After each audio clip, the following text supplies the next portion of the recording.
प्यारे बच्चों, class 10th और 12th के बच्चों के लिए JCRT द्वारा मॉक टेस्ट का आयोजन किया गया है। उसका शेड्यूल पूर्व में ही जारी कर दिया गया था कि कौन डेट में किसका एग्ज़ाम होना है।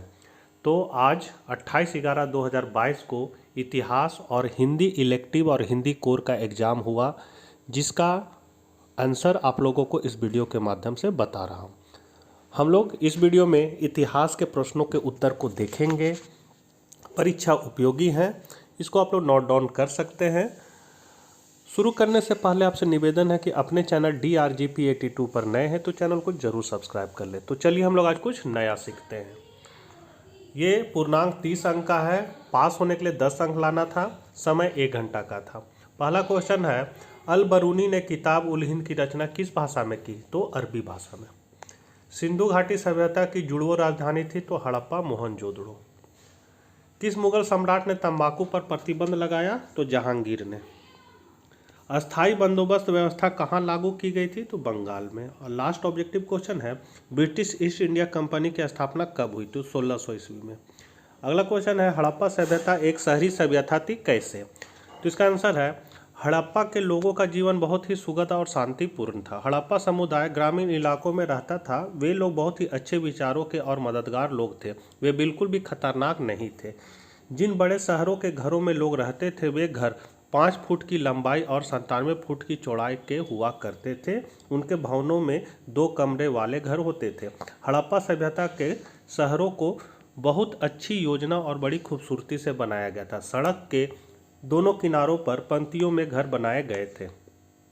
भवन का निर्माण करने के लिए उन्होंने धूप में सूखी हुई ईंटों का प्रयोग किया था। कुछ घर गलियों में भी बनाए गए थे। अमीर लोग बड़े घरों में रहते थे। उनके पास कई कमरे वाले घर होते थे। मुख्य रूप से गरीब लोग छोटे घरों और झोपड़ियों में रहते थे।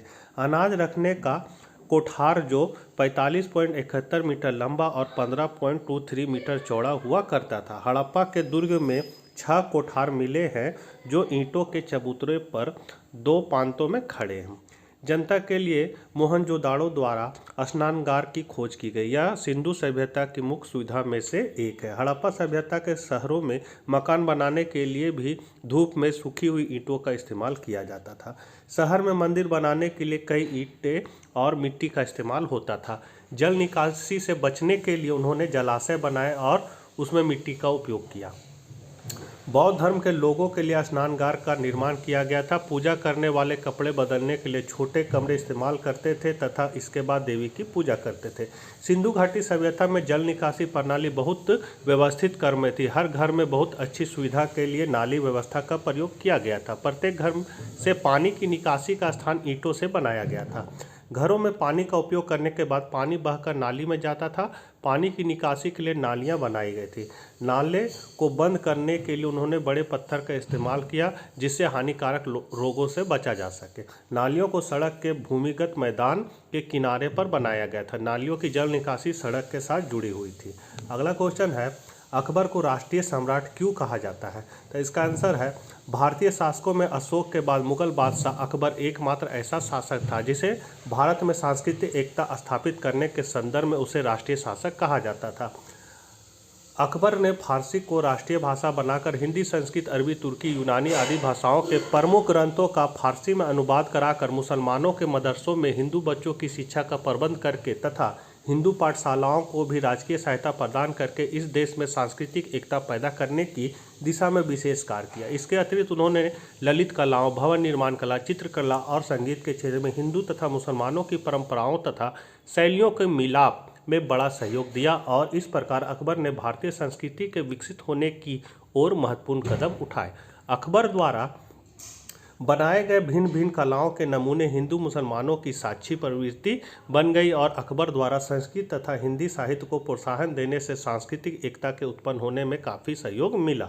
और अगला क्वेश्चन है, कबीरदास के मुख्य उपदेशों का वर्णन करें। तो पहला है, वह परम सत्य को अल्लाह, खुदा, हजरत और पीर कहते थे। दूसरा, उन पर वेदांत दर्शन का प्रभाव था, अतः वह सत्य को अलख या अदृश्य, निराकार, ब्रह्म और आत्मन कहकर संबोधित करते थे। कबीर एकेश्वरवाद में विश्वास करते थे।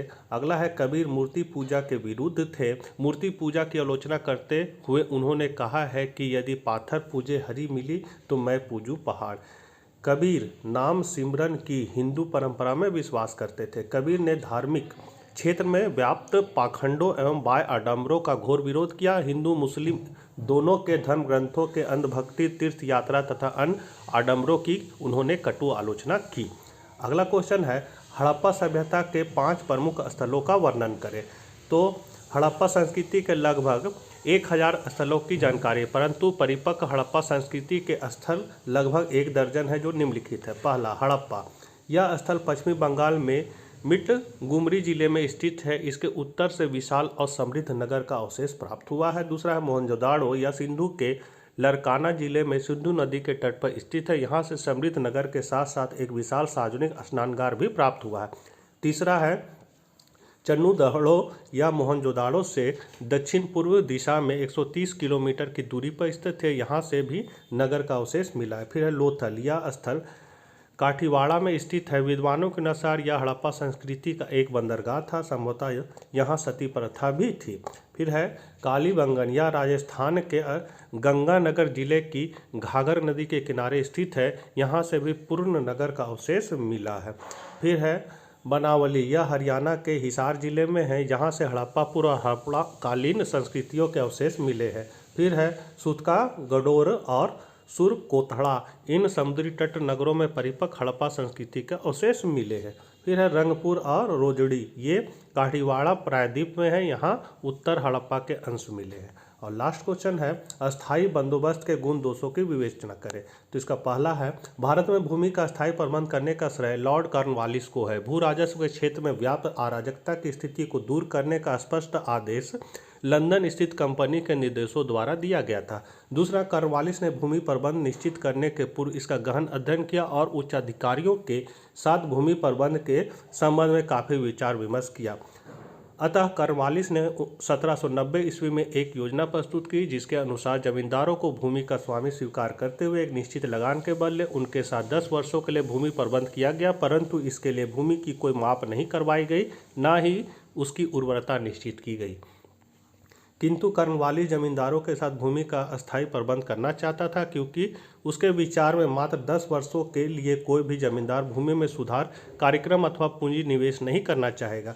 पांचवा, कंपनी के उच्चाधिकारी एवं इंग्लैंड के प्रधानमंत्री मीपिट ने भी कॉर्नवालिस के विचारों का समर्थन किया। इस प्रकार 1790 ईस्वी में जमींदारों के साथ 10 वर्षों के लिए किए गए प्रबंध के 1793 ईस्वी में अस्थायी घोषणा किया गया और इसे 22 मार्च 1793 से लागू कर दिया गया। यह प्रबंध भारत में ब्रिटिश शासन के अंत तक बना रहा। इसके अनुसार जमींदारों को भूमि का स्वामी स्वीकार किया गया और उन्हें लगान का 10/11 भाग कंपनी को देना था और 1/11 भाग अपने व्यय के लिए रखना था।